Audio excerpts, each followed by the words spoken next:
ఆయన ఎందుకు అడుగుతున్నారు అన్నట్టుగా చూసినట్టు అనిపించింది నాకు. నా మనోనేత్రంతో చూశాను నేను. నేను ఇద్దరికి నమస్కారం. నేను ఈ విశాఖ జిల్లాలోనే పుట్టి పెరిగాను. ఇక్కడే నేను మొట్టమొదటిగా విశాఖపట్నం రావడం అయితే సెవెంత్ చదివినప్పుడు 81లో రావడం జరిగింది.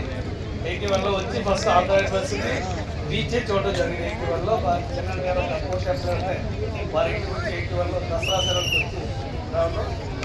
ఈ ప్రాంతం అసలు ఈ జిల్లాలో పుట్టడం చాలా సంతోషం. ఎందుకంటే ఈ జిల్లాలో బీచే కాదు అన్ని రకాలైనటువంటి ఒక ఏజెన్సీ ప్రాంతం అంటే ఆంధ్ర ఊటి అరకు కానీ ఇప్పుడు 3 జిల్లాలు అయితే సరే అటు అనకాపల్లి జిల్లా వ్యవసాయ రంగంలో కానీ అన్ని రకాలుగా ఉన్నటువంటి జిల్లా ఈ విశాఖ జిల్లా.